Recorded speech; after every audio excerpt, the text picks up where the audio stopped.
بسم اللہ الرحمن الرحیم والصلاة والسلام علی رسول الکریم وعلی آلہ واصحابہ اجمعین۔ حضرت عائشہ صدیقہ رضی اللہ تعالیٰ عنہ سے روایت ہے کہ حضرت حارث بن ہشام رضی اللہ تعالیٰ عنہ نے رسول اکرم صلی اللہ علیہ وسلم سے سوال کیا، فقال، انہوں نے کہا، یا رسول اللہ صلی اللہ علیہ وسلم، کیف یأتیک الوحی، آپ کے پاس وحی کس طرح آتی ہے؟ تو رسول اکرم صلی اللہ علیہ وسلم نے ارشاد فرمایا، احیانا یأتی مثل سلسلۃ الجرس، کبھی وحی مجھ پہ سلسلۃ الجرس کی طرح آتی ہے، اور یہ قسم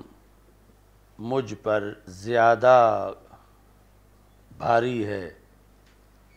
فیفصم عنی، مجھ سے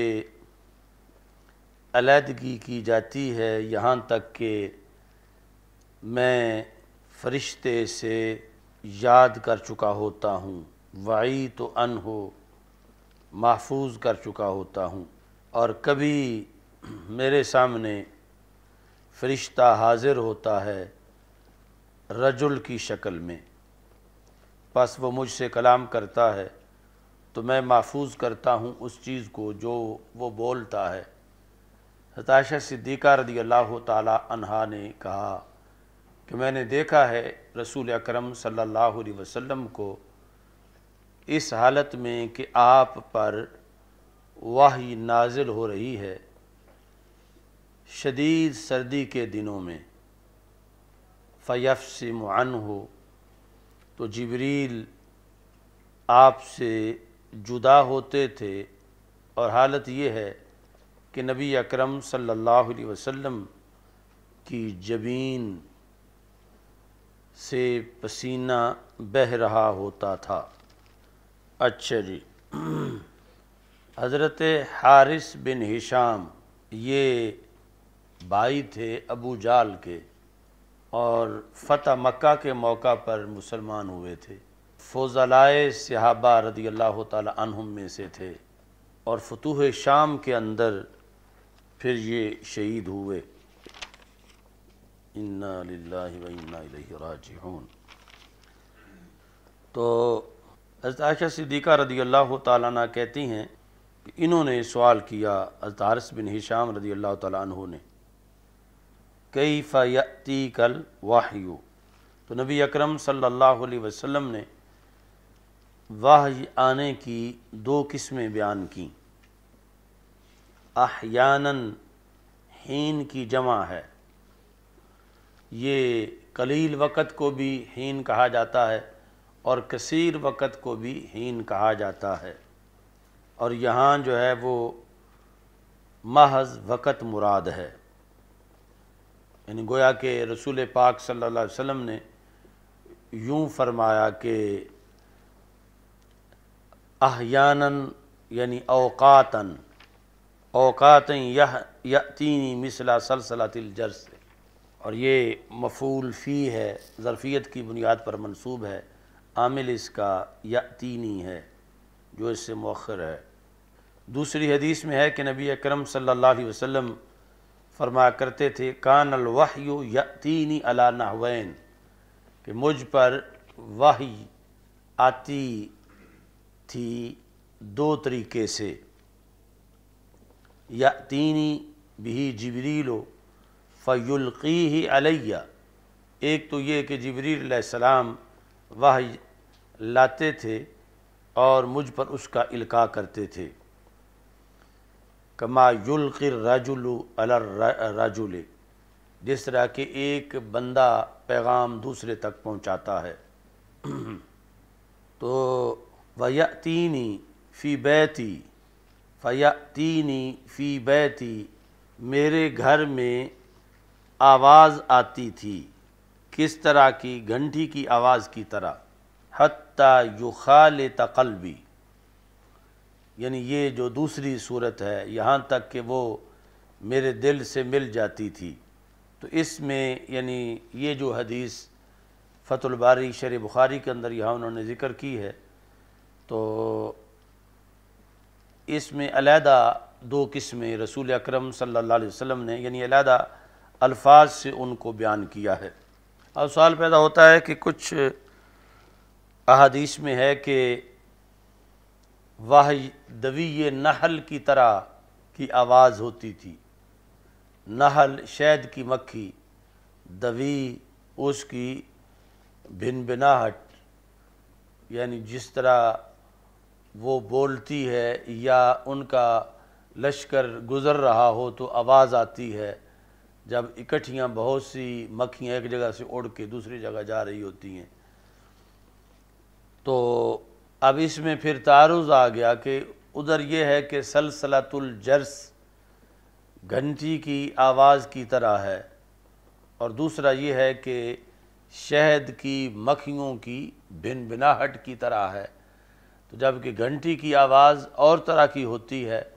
اور شہد کی مکھیوں کی بھنبھناہٹ جو ہے وہ اور طرح کی ہوتی ہے۔ تو ابن حجر عسقلانی جو ہے انہوں نے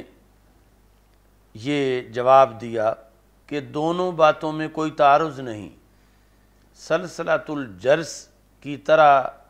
جو لگتی تھی تو وہ رسول اکرم صلی اللہ علیہ وسلم کو اس طرح لگتی تھی، اور آپ نے اس کو سلسلۃ الجرس کی طرح بیان کیا۔ اور دوسرا جو ہے وہ جو سننے والے صحابہ بیٹھے ہوتے تھے ان کو دوی نحل کی طرح لگتی تھی، یعنی جو دوسری حدیث ہے اس میں ذکر یہ ہے کہ حضرت عمر رضی اللہ تعالی عنہ کہتے ہیں کہ ہم رسول پاک صلی اللہ علیہ وسلم کے پاس جب بیٹھے ہوتے تھے اور وحی نازل ہوتی تھی تو ہمیں یوں لگتا تھا جس طرح کہ شہد کی مکھی کی بھنبھناہٹ کی آواز ہے، اس طرح کی آواز مسلسل ہمیں سنائی دیتی تھی۔ تو دو جدا جدا ذرائع ہیں اور دو جدا جدا حیثیتیں ہیں۔ اگر رسول پاک صلی اللہ علیہ وسلم ہی فرماتے کہ مکھی کی بھنبھناہٹ کی طرح ہے تو پھر تعارض آتا، یا ادھر صحابہ ہی کہتے سلسلہ الجرس کی طرح ہے تو پھر تعارض آتا۔ تو یہ دو جدا کیفیتیں جدا جدا کانوں کے لحاظ سے ہیں اور جدا جدا صلاحیتوں کے لحاظ سے ہیں کہ نبی اکرم صلی اللہ علیہ وسلم کو جو آواز سلسلۃ الجرس کی طرح سنائی دیتی تھی وہی آواز صحابہ کو دوی نحل کی طرح سنائی دیتی تھی، لہذا اس میں کوئی تعارض نہیں ہے۔ اب دوسرا یہاں پر سوال یہ ہے کہ محمود چیز کو مذموم کے ساتھ تشبیہ کیوں دی گئی ہے؟ کہ وحی ایک محمود چیز ہے کہ جس میں اللہ کا پیغام ہے اور پوری کائنات میں خیر کی بنیاد اور خیر کا وجود وحی کی وجہ سے ہے، اور تشبیہ اس کو دی جا رہی ہے کس کے ساتھ؟ سلسلۃ الجرس کے ساتھ، گھنٹی کی آواز کے ساتھ۔ اور گھنٹی جو ہے وہ مذموم چیز ہے اور اس کی آواز بھی مذموم چیز ہے،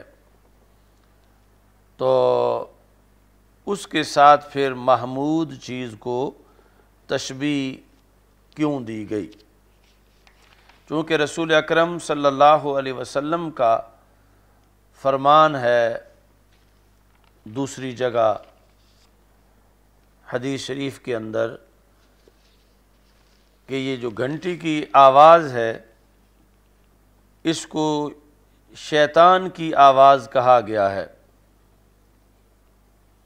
اور اس لیے نبی اکرم صلی اللہ علیہ وسلم نے منع کیا کہ قافلے کے اندر اگر کسی جانور کے گلے میں گھنٹی ہوتی تو حکم فرماتے کہ اسے اتار دو، اور یہ فرمایا کہ جس قافلے کے اندر گھنٹی ہوتی ہے فرشتے رحمت کے اس کی ہمراہ نہیں چلتے۔ تو اس سے پتہ چلا کہ گھنٹی کی آواز مذموم چیز ہے، تو پھر محمود چیز کو مذموم کے ساتھ تشبیہ کیوں دی گئی؟ اس کا جواب، کیونکہ جہاں تشبیہ ہوتی ہے تو تشبیہ کا مطلب مقصد یہ ہوتا ہے کہ الحاق و ناقص بکامل، ناقص کو کامل کے ساتھ ملحق کرنا، ناقص چیز کو کامل کے ساتھ۔ تو اس لحاظ سے پھر یعنی وحی کو تشبیہ دی گئی ہے جب گھنٹی کی آواز کے ساتھ، تو ناقص کو کامل کے ساتھ ملحق کرنے کا جو تشبیہ میں مقصد ہوتا ہے، تو اس میں یہ ہوا کہ پھر گھنٹی کی آواز جو ہے وہ کامل ہے، اور مشبہ بھی کے لحاظ سے وحی جو ہے وہ بنے گی مشبہ، اور گھنٹی کی آواز بنے گی مشبہ بھی۔ تو وحی محمود ہے اور گھنٹی کی آواز جو ہے وہ مذموم ہے، چونکہ مسلم شریف اور ابو داؤد شریف میں حدیث شریف ہے کہ جہاں گھنٹی کی آواز ہو فرشتے، وہاں رحمت کے فرشتے نہیں رہتے۔ تو پھر وحی کو ایسی آواز کے ساتھ تشبیہ کیوں دی گئی کہ جس آواز کی بنیاد پر فرشتے متنفر ہو جاتے ہیں اور چلے جاتے ہیں۔ تو یہاں ضمناً یعنی یہ بات آئی کہ آج یعنی ساری فضائیں میوزک سے بھری ہوئی ہیں، تو کس حد تک یعنی فرشتے متنفر ہوں گے اور کس حد تک فرشتے ناراض ہوں گے، اور رحمت کے فرشتے جب دور ہوں آبادیوں سے، دکانوں سے، گھروں سے، دفتروں سے، دکانوں سے، تو پھر ظاہر ہے کہ اس کا نتیجہ جو ہے وہ بے برکتی تو ضرور ہوگا، نحوست۔ تو پہلے اس کے لیے جب ایجاد ہوئے آلات تو لوگ بڑی مشکل سے شادی کے موقع پر یہ ہائر کرتے تھے، وہ بڑی بڑی ہوتی تھیں اس کی کاپیاں، جس کی وجہ سے یہ آواز گونجتی تھی، پھر ریڈیو اور ٹی وی، اور اب جو ہے یعنی موبائل تک اس کی دسترس ہے۔ تو موبائل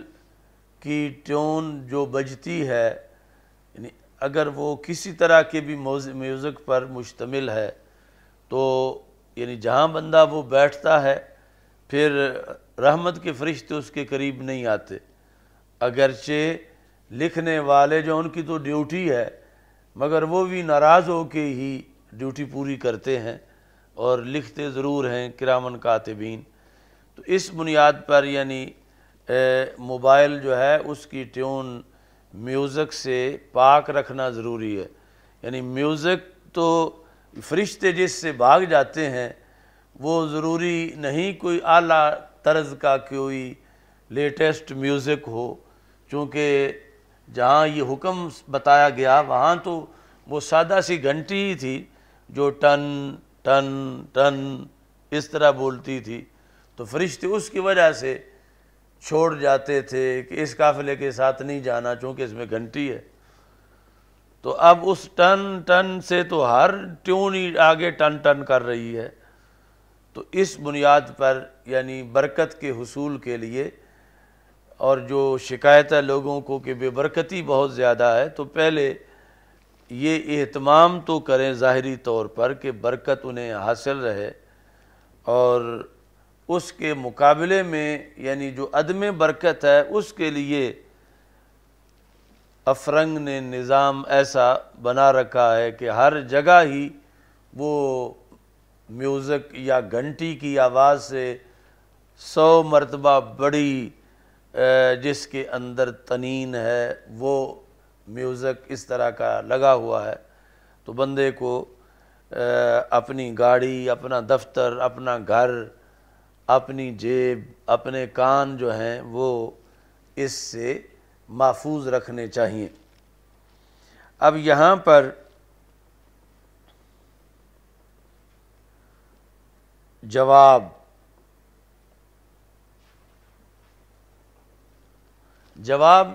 کا خلاصہ جو ہے وہ یہ بات تسلیم کر کے ہے کہ واقعی جو جرس کی آواز ہے وہ مذموم ہے اور وحی محمود ہے، اور یہ بھی تسلیم ہے کہ محمود کو مذموم کے ساتھ تشبیہ نہیں دینی چاہیے، محمود کو مذموم کے ساتھ، یعنی کسی کی داڑھی ہے سنت کے مطابق، وہ سکھوں والی داڑھی نہیں، جس نے رسول اکرم صلی اللہ علیہ وسلم کی سنت سے پیار کرتے ہوئے ایک مسلمان نے جو داڑھی رکھی ہے، تو اب اس کو کسی جانور کے بالوں کے ساتھ تشبیہ دینا تو یہ ہوگا کہ محمود کو مذموم کے ساتھ تشبیہ دی جا رہی ہے، تو ہمیشہ محمود کو محمود کے ساتھ تشبیہ دینی چاہیے، مذموم کے ساتھ تشبیہ دینا جائز نہیں ہے۔ تو یہ قانون مانتے ہوئے جواب دیا گیا ہے۔ یہ فتح الباری میں صفحہ نمبر 26 پر یہ جواب ہے۔ جواب کی پہلے تمہید ہے، وہ یہ ہے کہ جو گھنٹی ہے اس کے اندر دو چیزیں ہیں، ایک ان میں سے مشبہ بھی ہے، دوسری مشبہ بھی نہیں ہے، اور اعتراض تب ہوتا کہ جب دوسری بھی مشبہ بھی ہوتی، تو پھر یہ تھا کہ محمود کو مذموم کے ساتھ تشبیہ دی جا رہی ہے۔ دو چیزیں کیا ہیں؟ ایک ہے جہت قوت اور دوسری ہے جہت طنین، یعنی گھنٹی کی آواز جو اس زمانے کی گھنٹی تھی اس کے اندر دو چیزیں ہیں، ایک کہ آواز کا لیول کیا ہے، کتنے درجے کی آواز ہے، کتنی قوت کی آواز ہے۔ اب ظاہر ہے کہ دھماکے کی آواز اور ہوتی ہے، گھنٹی کی آواز اور ہوتی ہے، تو گھنٹی کی آواز کے دو پہلو ہیں، ایک کہ کس قوت کی آواز ہے، جب یہ بتانا ہو کہ فلاں کی آواز اتنی قوت کی ہے تو مثال دی جاتی ہے کہ گھنٹی کی آواز کی طرح، یعنی اس سے زیادہ گونجنے والی آواز نہیں، نہ اس سے کم، بلکہ جتنی نارمل گھنٹی کی آواز ہوتی ہے قوت میں یہ آواز اس آواز کے برابر ہے۔ دوسرا ہوتا ہے طنین۔ طنین وہ ہے جو اس آواز کے اندر طرب ہے کہ جس سے انسان کے جذبات میں حرکت آتی ہے، وہ ہے طرب، اور عربی زبان میں طنین۔ تو یہ جو طنین والی جہت ہے یہ مذموم ہے، طنین والی جہت، تو تشبیہ وحی کی طنین والی جہت سے نہیں، قوت والی جہت سے ہے، تو لہذا محمود کی تشبیہ محمود کے ساتھ ہی ہے، محمود کی تشبیہ مذموم کے ساتھ نہیں ہے، کہ گھنٹی کی آواز اس میں دو جہتیں ہیں، ایک ہے آواز کا لیول اور اس کی قوت کہ کس درجے کی آواز، اور دوسرا ہے کہ آواز کے اندر طنین اور طرب جو ہے وہ چیز، تو تشبیہ جو ہے وہ گھنٹی کے طرب کے ساتھ نہیں دی جا رہی، گھنٹی کے طنین کے ساتھ، چونکہ آواز ہی کا اتار چڑھاؤ ہے کہ جس کی وجہ سے بندے کی شہوت متحرک ہوتی ہے یا اس کے جذبات متحرک ہوتے ہیں، احساسات، اس کے احساسات میں ہلچل مچتی ہے، تو وہ جانبیں ہیں اس کی، یعنی طرب اور طنین والی، اور یہ جو ہے جانب جہت قوت والی یہ کسی طرح بھی مذموم نہیں ہے۔ تو رسول اکرم صلی اللہ علیہ وسلم کا مقصد یہ تھا کہ وحی مجھ پر نازل آتی ہے تو مجھے جو آواز سنائی دیتی ہے وہ اتنے درجے کی ہوتی ہے جتنے درجے کی اونچی گھنٹی کی آواز ہے، یعنی مجھے وہ آواز اس سے کہیں اونچی نہیں سنائی دیتی، نہ اس سے کم، بلکہ گھنٹی کے درجے کی آواز جو ہے اتنی آواز ہوتی ہے۔ تو اس بنیاد پر محمود کو محمود سے تشبیہ دی گئی ہے، محمود کو مذموم سے تشبیہ نہیں دی گئی۔ تو یہاں انہوں نے لکھا کہ وَالْحَاصِلُ أَنَّ الصَّوْتَ لَهُ جِهَتَانِ جِهَةُ قُوَّةٍ وَجِهَةُ تَنِينٍ فَمِنْ حَيْثُ الْقُوَّةِ وَقَعَ التَّشْبِيهُ بِهِ،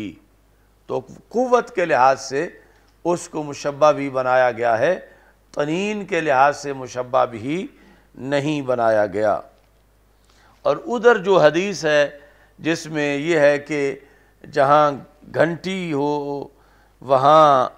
فرشتے نہیں جاتے، تو وہاں تنین جو ہے اس کو پیش نظر رکھا گیا ہے، اور تنین پر یہ حکم لگایا گیا ہے کہ تنین فرشتوں کو پسند نہیں۔ گھنٹی کی آواز کے اندر جو تانین والا وصف ہے اس لحاظ سے وہ مذموم ہے، اور پھر فرشتے ساتھ نہیں دیتے۔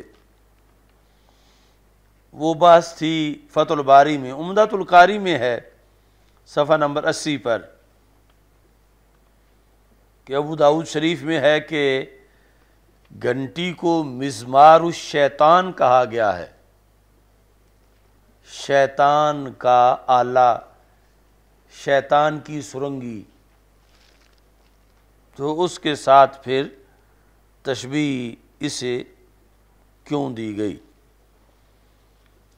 ان کا ہو سکتا ہے کہ یہ جو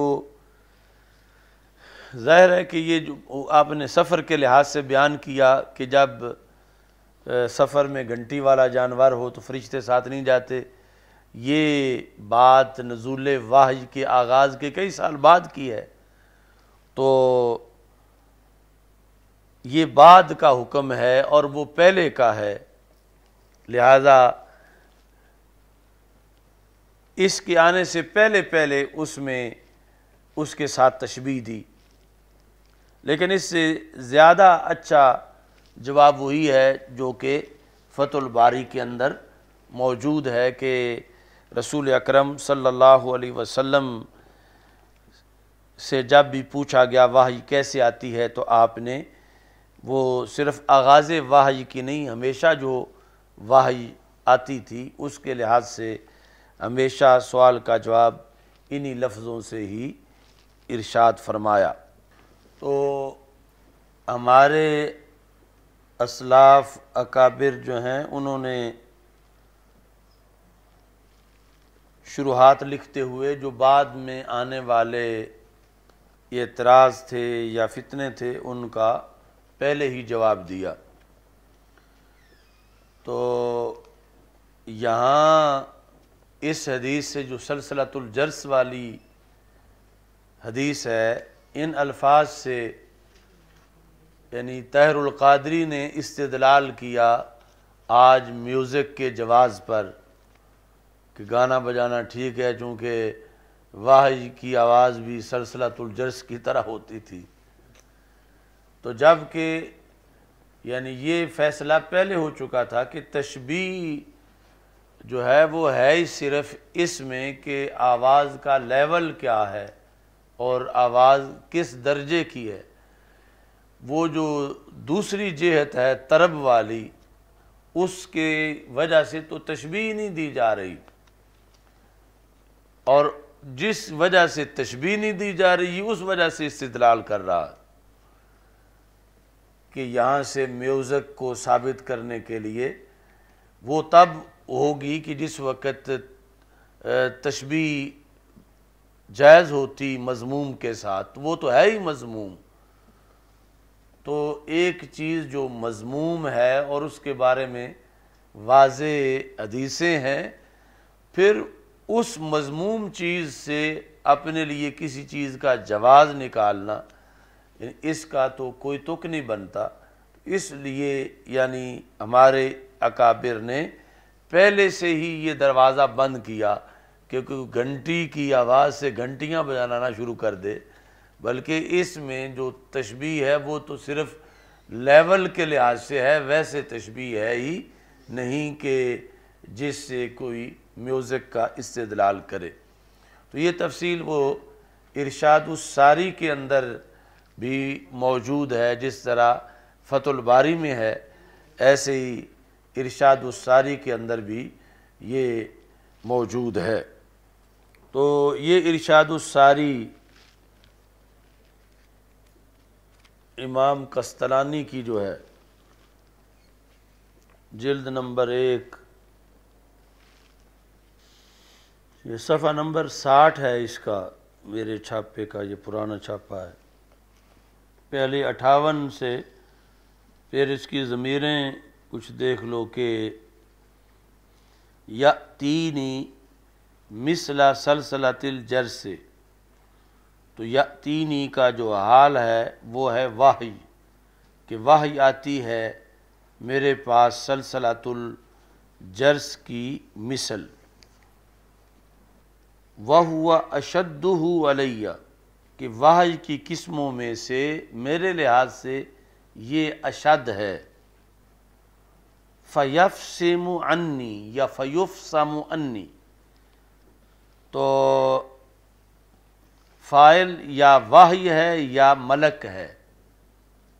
کہ فرشتہ مجھ سے جدا ہوتا ہے یا وحی کو جب مجھ سے جدا کیا جاتا ہے، تو حال یہ ہوتا ہے کہ وعی تو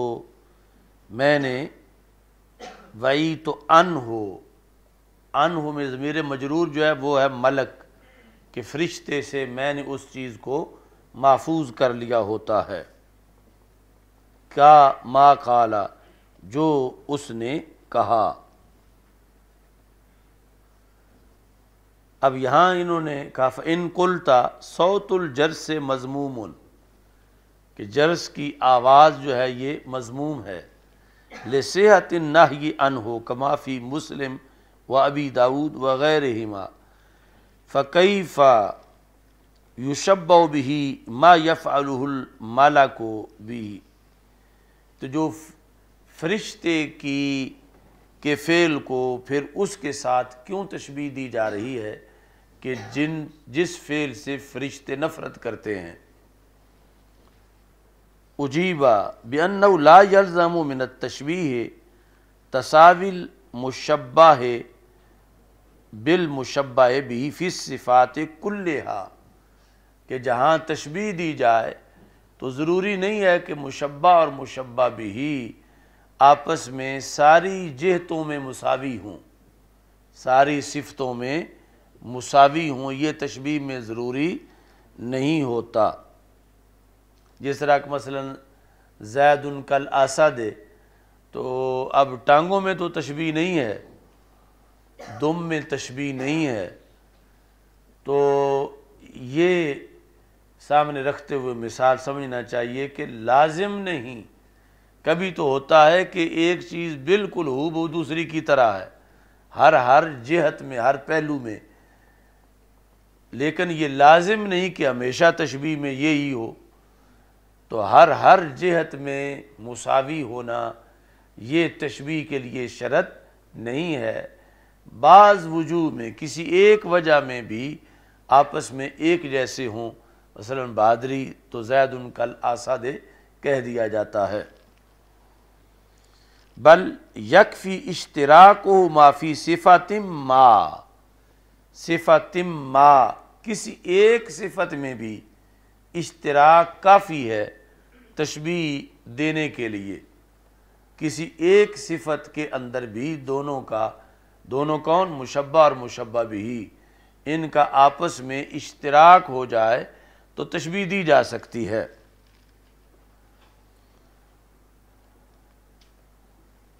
والمقصود ہا ہنا بیان الجنس،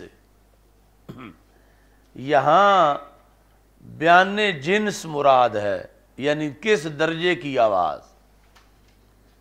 سلسلۃ الجرس سے تشبیہ دینے کا مقصد اس کے اندر جو طرب ہے اس کے ساتھ تشبیہ دینا نہیں ہے، بلکہ بیان جنس ہے۔ کس لیے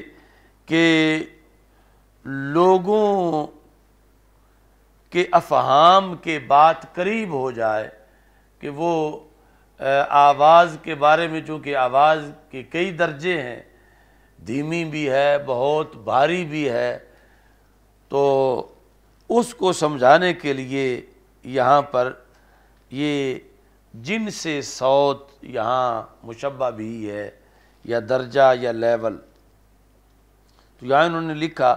وَالْحَاصِلُ أَنَّ الصَّوْتَ لَهُ جِهَتَانِ جِهَةُ قُوَّةٍ وَجِهَةُ الطَّنِينِ، وہی بات جو فتح الباری میں تفصیل کے ساتھ ہے۔ فَمِنْ حَيْثُ الْقُوَّةِ وَقَعَ التَّشْبِيهُ بِهِ وَمِنْ حَيْثُ الطَّنِينِ وَقَعَ التَّنْفِيرُ عَنْهُ، کہ جن حدیثوں میں یہ ہے کہ گھنٹی کی آواز سے نفرت ہے فرشتوں کو، تو نفرت ہے اس کی جہت تنین کی بنیاد پر، اور یہاں جو تشبیہ ہے وہ جہت تنین میں نہیں ہے بلکہ جہت قوت میں ہے، کہ کس درجے کی آواز۔ تو اب یعنی جو دین کی صحیح سمت آئی ہے اس حدیث سے 14 صدیوں میں، اس میں تو گنجائش ہی نہیں کہ میوزک کا استدلال کیا جائے، کیونکہ میوزک والی جہت میں سرکار دو عالم صلی اللہ علیہ وسلم نے تشبیہ دی ہی نہیں۔ میوزک والی جہت تو اس مذموم ہے جس کے لیے علیحدہ حدیثیں موجود ہیں، کہ اس کو مزمار الشیطان کہا گیا، تو یہ مزمار الشیطان کو اپنی دلیل بنا رہا ہے شیخ الاسلام، اور دلیل مزمار الشیطان، تو وہ پہلے سے ہی یعنی رستہ بند کیا ہے، ورنہ اعتراض ہو جاتا ہے کہ ایک حدیث یہ ہے، دوسری حدیث یہ ہے، اور جس جہت سے بتایا گیا تو پھر آپس میں تعارض نہیں ہے۔ تو آج آ کے یعنی یہ وہ جو شیطانی جہت ہے مزمار الشیاطین، وہ لینا، اس سے یورپ خوش ہوتا ہے، اس سے نیا معاشرہ خوش ہوتا ہے، اس سے آج نوجوان نسل خوش ہوتی ہے، کہ جو یہی حظ میوزک کے اندر لے کے کہیں گے ہم تو وحی کی آواز سن رہے ہیں، ہم کوئی برا کام تو نہیں کر رہے۔ اس لیے پھر طاہر القادری نے یہ شروع کرایا کہ ثقافتی انداز میں میلاد منایا جائے۔ ثقافتی انداز میں کیا ہے کہ کچھ سٹال کھانے پینے کی چیزوں کے لگائے جائیں، کچھ سٹال خرید و فروخت ویسے جو ہے، اور ساتھ میوزک بج رہا ہو، اور ساتھ جو ہے وہ صلاۃ و سلام کی آواز ہو، تو یہ ثقافتی انداز میں میلاد منایا جا رہا ہے۔ تو یعنی اس طرح حق اور باطل کو مکس کرنے کا معاذ اللہ اس کا منصوبہ ہے۔ اچھا جی، تو یہ صفحہ نمبر 58 پر اس کی وضاحت ہے۔ تو باقی شروحات میں بھی ہے، تو اس وقت 3 پیش کی ہیں، فتح الباری، عمدۃ القاری اور ارشاد الساری، کہ جہاں بر وقت اسی زمانے میں محدثین نے اپنے عہد میں یہ رستہ بند کیا کہ کوئی مزمار الشیطان سے اپنی دلیل نہ بنائے۔ اچھا جی، اب یہاں پر بڑی اہم بحث ہے مسئلہ نورانیت کے لحاظ سے، یعنی رسول اکرم نور مجسم شفیع معظم صلی اللہ علیہ وسلم کی نورانیت۔ احیانا یتمثلو کا مطلب ہے کہ صورت اختیار کرنا، یتمثل لی لآجالی المالا کو جبریل علیہ السلام، سرکار فرماتے ہیں کہ کبھی جبریل علیہ السلام میرے سامنے آ جاتے ہیں رجلاً مثل رجل، یعنی مرد کی مثل، کا دہیت قلبی، کدہیت قلبی اور غیرہ ہی، تو جبریل نوری مخلوق وہ بشری صورت میں سامنے آ جاتے ہیں، تو وحی جو ہے اس کا پایا جانا جب فرشتہ وحی لے کے آیا ہوا ہو تو دو صورتوں میں سے ایک صورت لازمی ہے افادہ اور استفادہ کے لیے، کہ یا تو فرشتہ ملکیت سے نکل کے بشریت کی طرف آئے تو پھر بشر کی بشر سے ملاقات ہو، یا پھر رسول اکرم صلی اللہ علیہ وسلم بشریت سے نکل کے نورانیت کی طرف جائیں تاکہ نور کی نور سے ملاقات ہو۔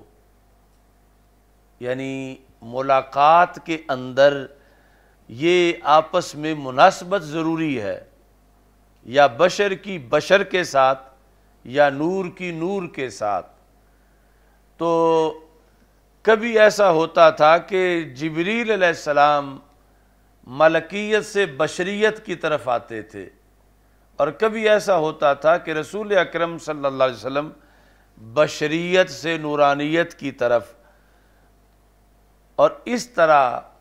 یعنی وحی کا نزول ہوتا رہا۔ اور یہ امر جو ہے وہ تفسیروں میں بھی ہے،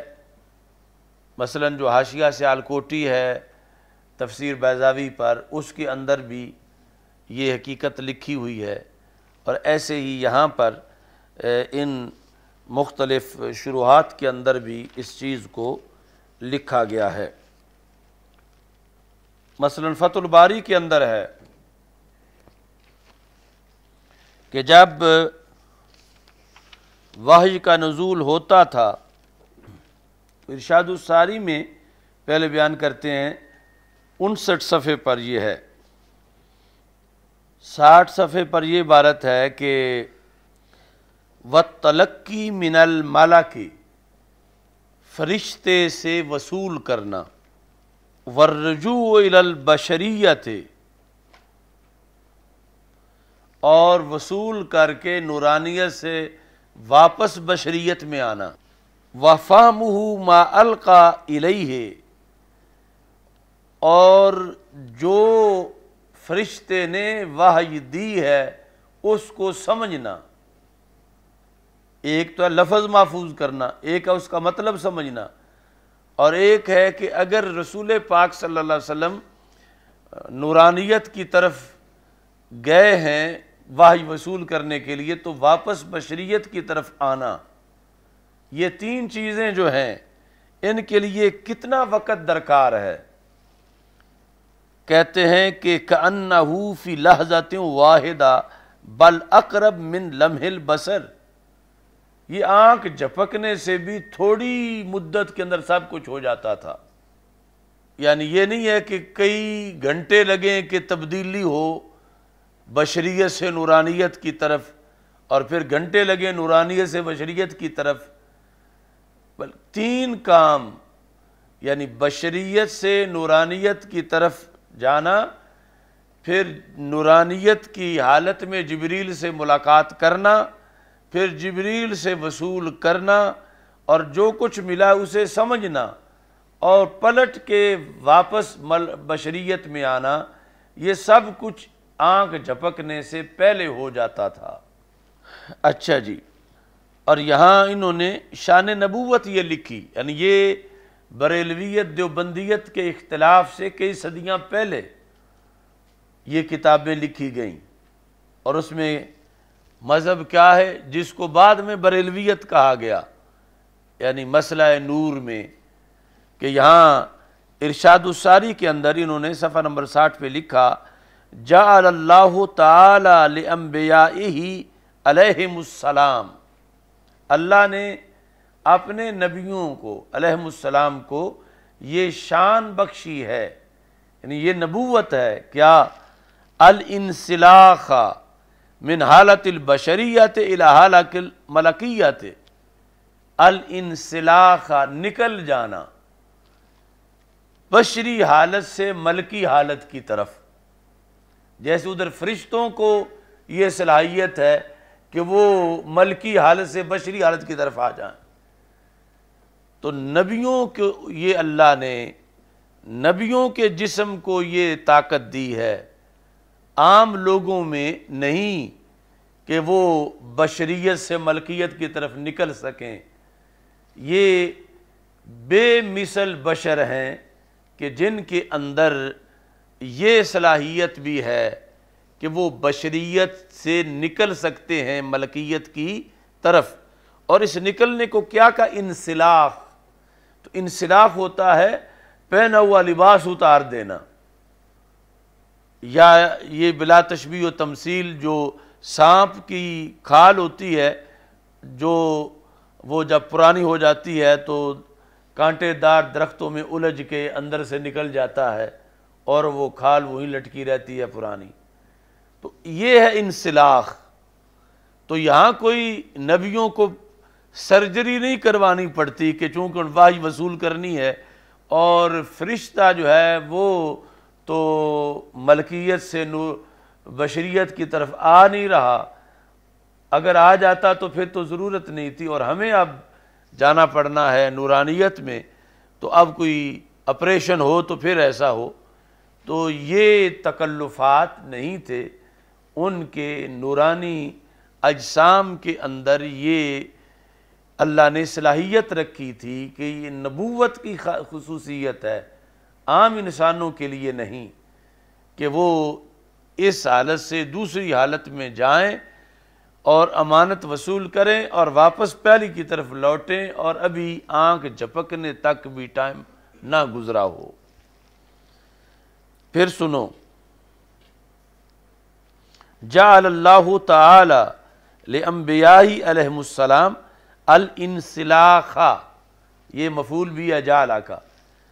نکلنا، یہ اللہ نے ان کی طبیعتوں میں اور اجسام میں یہ صلاحیت رکھی ہوئی ہے، الانسلاخ من حالت البشریت الى حالت الملکیت فی حالت الوحی فطرتاً فطرہم علیہا، یہ ان کی فطرت میں ہے، انہیں اس کا کوئی تکلف نہیں کرنا پڑتا،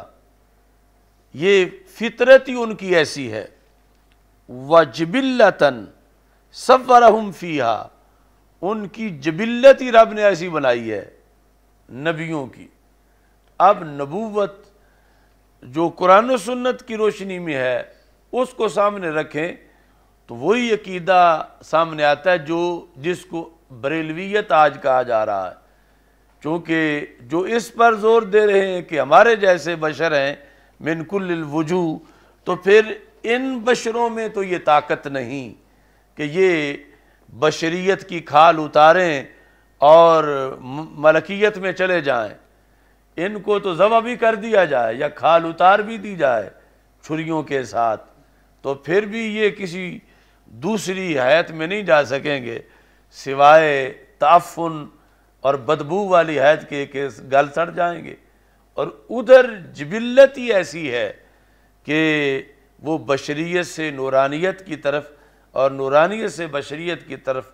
منتقل ہونے میں انہیں آنکھ جھپکنے سے بھی کم وقت لگتا ہے، اور اس میں بھی انہیں کوئی تکلف نہیں کرنا پڑتا کہ اب بڑی مشکل پیش آ رہی ہے کہ اس صورت میں جانا ہے، بلکہ ان کی جبلت ہی رب نے ایسی بنائی ہے۔ تو اگر نبوت کی یہ ڈیفینیشن پڑی ہوئی ہو تو پھر مسئلہ نور کو سمجھنا کوئی مشکل نہیں ہے۔ اور پھر جو اعتراضات کرتے ہیں دیوبند اور وہابیت والے، ان سب کی کوئی حیثیت نہیں ہے، کیونکہ نبوت ایک امر ہی ایسا ہے کہ جس کے ساتھ غیر انبیاء مشابہت نہیں رکھتے اور نہ ان کے اندر یہ طاقت ہوتی ہے۔ اچھا جی، فطرتاً فطرہم علیہا وجبلۃً صورہم فیہا۔ اچھا جی، اب سوال تھا کہ جب بدن ان کا ہے تو وہ بدن کیسے بدلے گا، کیا ہوگا؟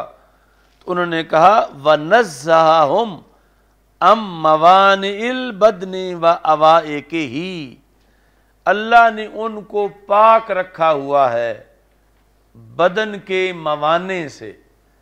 یعنی ہمارے بدن کے اندر موانع موجود ہیں، ہم نورانیت کی طرف نہیں جا سکتے ان موانع کی وجہ سے، اور اللہ نے انہیں ان موانع سے پاک رکھا ہے۔ وَنَزَّهَهُمْ عَن مَوَانِعِ الْبَدْنِ وَأَوَائِقِهِ، اوائق رکاوٹیں، مَا دَامُوا مُلَابِسِينَ لَهَا، جب تک وہ ملکیت میں ہیں، بِمَا رَكَّبَ فِي غَرَائِزِهِم مِّنَ الْعِصْمَةِ وَالْإِسْتِقَامَةِ، کہ اللہ نے ان کی طبیعتوں میں عصمت رکھی ہے اور طبیعتوں کے اندر استقامت رکھی ہے۔ فَإِذَا انْسَلَخُوا عَنْ بَشَرِيَّتِهِمْ وَتَلَقَّوْا فِي ذَلِكَ مَا يَتَلَقَّوْنَهُ، کہ جس وقت وہ یعنی یہ حاصل کرتے ہیں تو پھر آگے بشروں کی طرف تبلیغ کرنے کے لیے پھر وہ حالت بشری میں آتے ہیں، کیونکہ اگر حالت بشری میں نہ آئیں تو پھر آگے بشروں کی ان سے مناسبت نہیں ہوگی کہ ان سے وہ حاصل کر سکیں، تو پھر جو مقصد ہے نبوت کا وہ پورا نہیں ہوگا۔ تو اس لیے وہ ملکیت سے واپس بشریت میں آتے ہیں اور پھر آگے وہ فیض تقسیم کرتے ہیں، ادھر مخلوق میں شاغل، ادھر اللہ سے واصل۔ خواص اس برزخ کبریٰ میں ہے حرف مشدد کا، جو اعلیٰ حضرت رحمۃ اللہ علیہ نے لکھا قصیدے کے اندر، خواص اس برزخ کبریٰ۔ تو برزخ دو چیزوں کے درمیان اسے کہا جاتا ہے جس کے اندر دونوں کی صفتیں موجود ہوں، دونوں کی صفتیں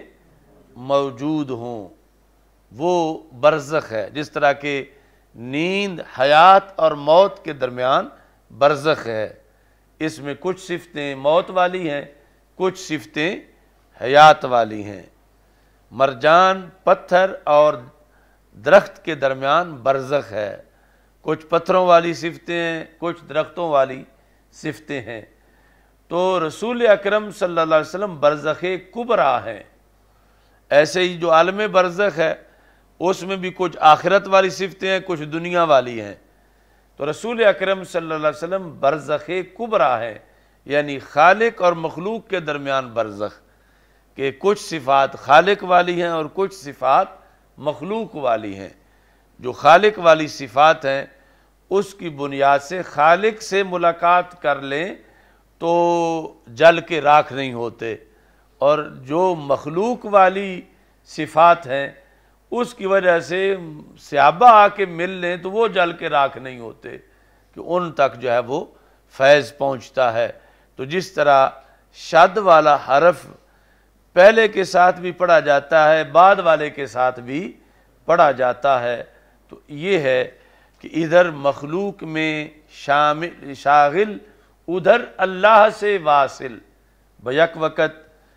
صحابہ کے مجمع میں بھی بیٹھے ہیں اور ادھر اللہ سے ملاقات بھی ہو رہی ہے۔ خواص اس برزخ کبریٰ میں ہے حرف مشدد کا، کہ حرف مشدد کی طرح رسول اکرم صلی اللہ علیہ وسلم خالق کے ساتھ بھی ہیں اور مخلوق کے ساتھ بھی ہیں، یعنی نبیوں میں سے بھی پھر آپ کی جو حقیقت ہے وہ وراء الورا ہے، اور وحی کا پایا جانا اس کے لیے ہر نبی کے اندر یہ صلاحیت ضروری ہے کہ وہ ملکیت بشریت سے ملکیت کی طرف اور ملکیت سے بشریت کی طرف رجوع ایک لحظہ میں کر سکیں۔ اچھا جی، اب جو عمدۃ القاری ہے اس کے اندر ایک اہم سوال ہے، صفحہ نمبر 82 پر، ما قیل اذا لقی جبریل النبی صلی اللہ علیہ وسلم فی صورت دہیہ فأین تکون روحہ، کہ جب جبریل علیہ السلام حضرت دہیہ رضی اللہ تعالی عنہ کی شکل میں رسول اکرم صلی اللہ علیہ وسلم سے ملاقات کرتے تھے تو اس وقت جبریل علیہ السلام کی روح کہاں ہوتی تھی؟ فَأَيْنَ تَكُونُ رُوحُهُ، کیونکہ جب حضرت دہیہ کے روپ میں ہے تو اپنے اصلی روپ میں تو نہیں ہے، وہ 600 پروں والا جو ہے، تو اب روح اگر وہاں نہیں تو کیا وہ مردہ ہو چکا ہے؟ اور اگر روح یہاں نہیں تو پھر کیا یہ غیر جبریل ہیں؟ تو روح ان کی کہاں ہے؟ فَأَيْنَ تَكُونُ رُوحُهُ۔ اب آگے اس کے جو شکے ہیں بیان کرتے ہیں، فَإِنْ كَانَ فِي الْجَسَدِ الَّذِي لَهُ 600 جناح، اگر اس حالت میں جب کہ دہیہ قلبی کی شکل میں آئے ہوئے ہیں، روح جو ہے اس جسم میں ہے جس کے 600 پر ہیں، فَالَّذِي أَتَى لَا روح جبریل ولا جسدہ، تو پھر یہ جو تشریف لائے ہوئے ہیں رسول اکرم صلی اللہ علیہ وسلم کے پاس، نہ جسم جبریل ہے نہ روح جبریل ہے، تو ان کو پھر جبریل کیسے کہا جائے؟ جسم تو ویسے نہیں، کیونکہ اس کے تو 600 پر ہیں اور وہ تو مجلس کے اندر سما ہی نہیں سکتے، اور روح آپ مان رہے ہو کہ چھوڑ کے اصل جسم میں آ گئے ہیں، تو جو آئے ہوئے ہیں دربار رسول صلی اللہ علیہ وسلم میں وحی لے کر، ثابت ہوا نہ جسم جبریل ہے نہ ہی روح جبریل ہے۔ اور اگر یہ کہا جائے دوسری شک کہ روح جو ہے اس حالت میں اسی میں ہے جو دہیہ قلبی کی شکل میں ہے، وہ 600 پر والے میں اس وقت روح نہیں ہے، بلکہ روح جو ہے اسی کے اندر ہے جو حضرت دہیہ قلبی کی شکل میں جبریل صحابہ کو نظر آ رہے ہیں۔ تو پھر سوال اٹھے گا، کیا وہ جو اصل جسم ہے وہ فوت ہو گیا ہے؟ فَهَلْ يَمُوتُ الْجَسَدُ الْعَظِيمُ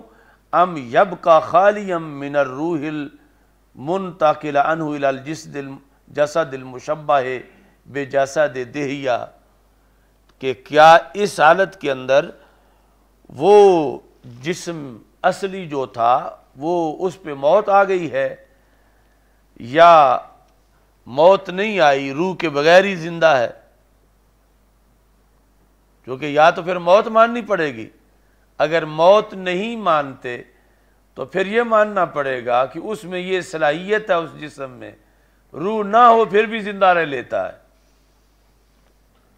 تو یہ ساری چیزیں ہیں جن کو مسلک اہل سنت کے مطابق سمجھایا جا سکتا ہے۔ یہ جو برائے نام اہل حدیث ہیں 2 اور 2 4، ان کے بس کی یہ بات نہیں ہے۔ تو جبریل علیہ السلام جب رسول اکرم صلی اللہ علیہ وسلم کے دربار مقدس میں حاضر ہوتے تھے تو ساتھ یہ شک ہے کہ دہیہ قلبی کی شکل میں جب آتے تھے،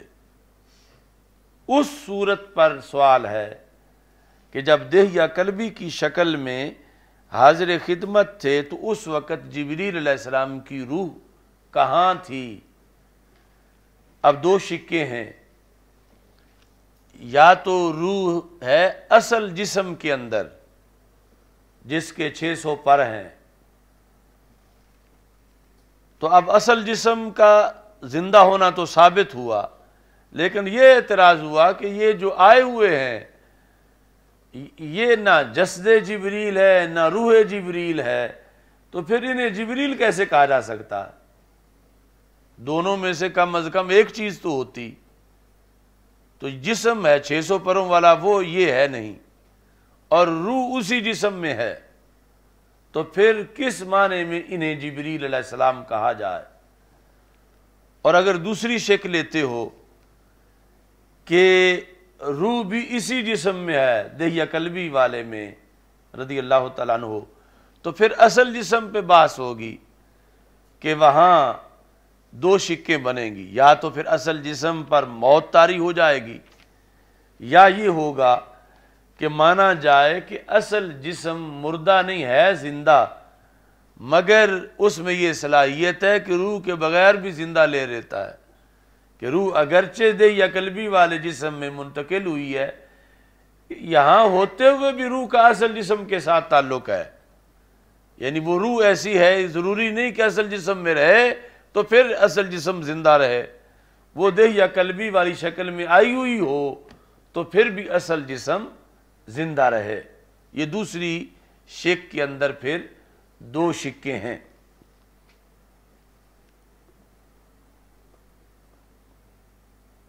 اجیبا، اب یہ جو جواب ہے یہ سارے کا سارا بریلویت پر مشتمل ہے۔ اجیبا بأنہ، شک یہ لی گئی ہے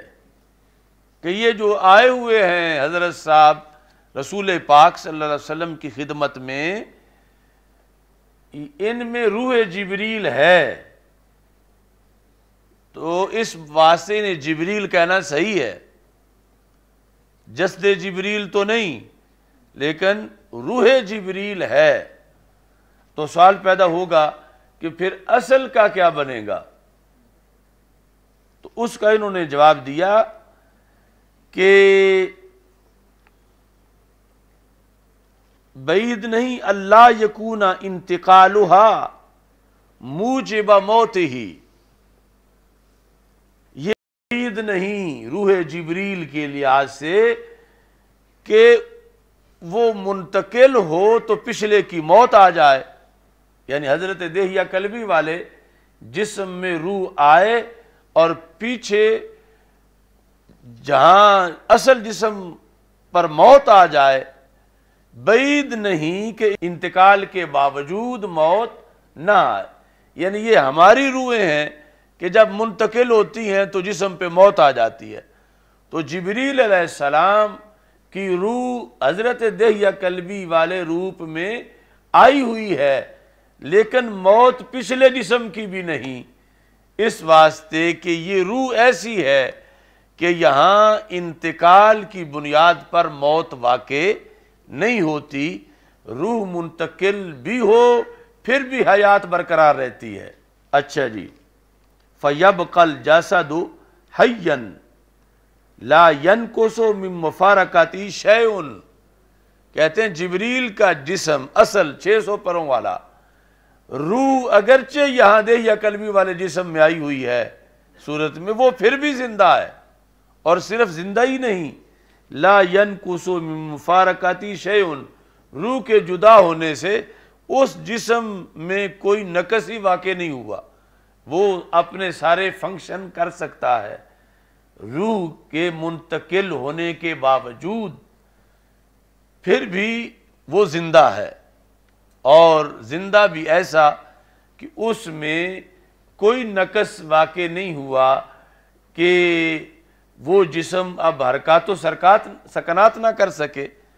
بلکہ یوں ہی ہے جیسے روح موجود ہو تو جو کچھ وہ کر سکتا ہے، روح منتقل ہونے کے باوجود بھی وہ جسم سب کچھ کر سکتا ہے۔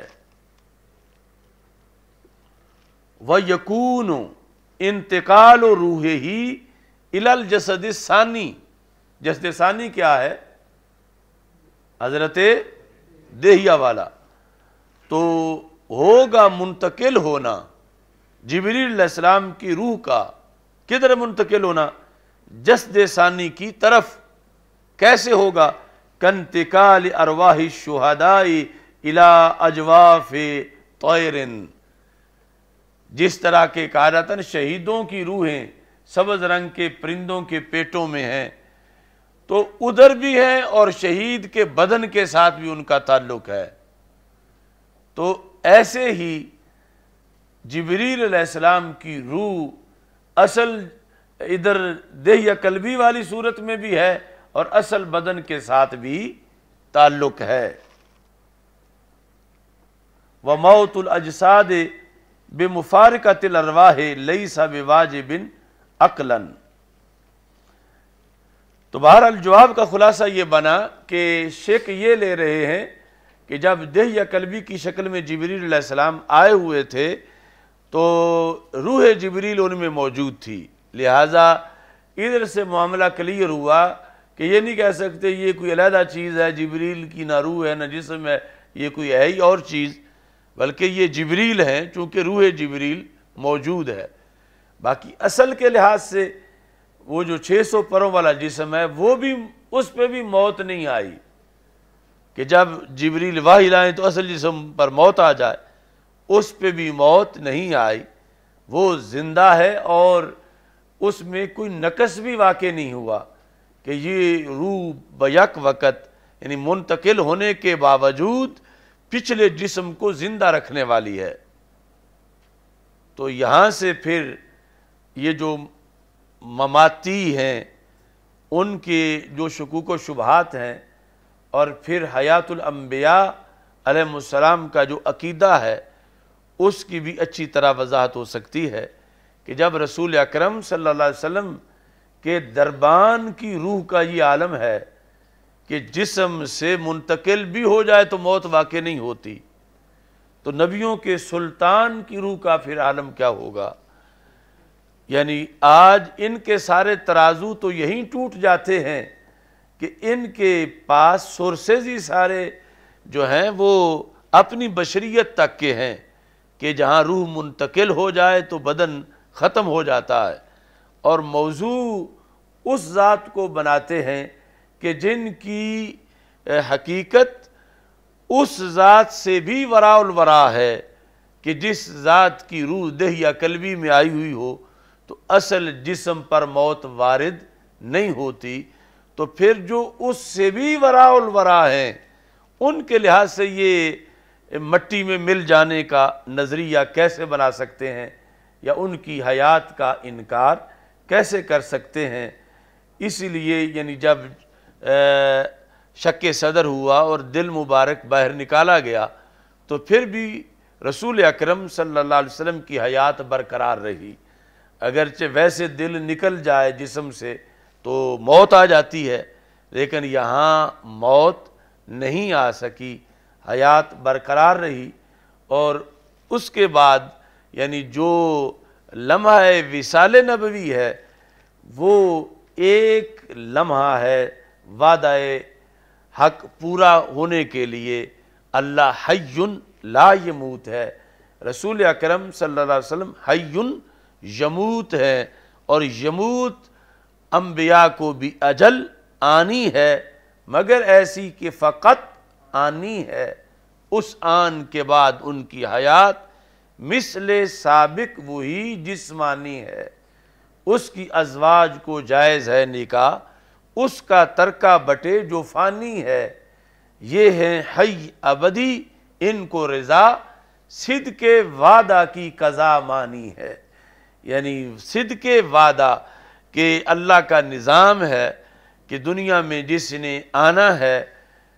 انسانوں میں مخلوقات میں اس پر موت آئے گی، تو وہ موت آئی، اس کا اہل سنت انکار نہیں کرتے، لہذا وہ وعدہ پورا ہوا، اور اگلا اس کے بعد جو مرحلہ ہے وہ یہ ہے کہ پھر حیات جو ہے چونکہ روح پھر لوٹا دی گئی اور حیات برقرار ہے، اور یہ جو رسول اکرم صلی اللہ علیہ وسلم کے دربان ہیں، خدام ہیں، ان سے تو کہیں بڑھ کر آپ کی حقیقت بلند و بالا ہے، تو اس لیے اپنے عقل کے ناقص ترازو پر اس حقیقت کو تولا نہیں جا سکتا، اور نہ ہی رسول اکرم صلی اللہ علیہ وسلم کی حیات کا جو آج بھی حصی حقیقی جسمانی ہے اس کا انکار دنیا کے ان چھوٹے چھوٹے پیمانوں سے کیا جا سکتا ہے، چونکہ نبی اکرم صلی اللہ علیہ وسلم عالم برزخ میں ہیں، اور ہمارے سارے قوانین جو ہمیں آتے ہیں وہ صرف دنیا کے آتے ہیں، برزخ کے ضابطے اور اصول ہم ان سے بے خبر ہیں، اور دوسری طرف ذات رسول صلی اللہ علیہ وسلم کی جو حقیقت ہے وہ ہماری عقلوں سے ورا ہے، اور ہمیں سمجھنے کے لیے آپ کے دربان کی جو حیثیت ہے اس میں غور کر لینا چاہیے۔ جب وہاں انتقال روح پر موت واقع نہیں ہوتی، اور تو ایسے ہی یعنی رسول اکرم صلی اللہ علیہ وسلم کی ظاہری حیات میں یعنی جب موت کا لمحہ آیا تو وہ روح منتقل ہوئی، اور اس کے بعد پھر روح کو جب لوٹا بھی دیا گیا تو ایسی حالت میں یعنی دو جہتوں سے حیات کا لفظ رسول اکرم صلی اللہ علیہ وسلم پر بولا جا سکتا ہے کہ جب ادھر دہیہ قلبی کی شکل میں روح آئی ہوئی ہو تو پچھلے جسم پر حیات کا لفظ بولا جا سکتا ہے، ایک اس جہت میں، اور دوسرا یہ ہے کہ وہ بھی ایک لمحہ کے لیے تھی اور پھر حیات کو واپس اسی جسم میں لوٹا دیا گیا تھا۔ تو اس بنیاد پر حیات النبی صلی اللہ علیہ وسلم کے عقیدے کی یہاں پر وضاحت ہے۔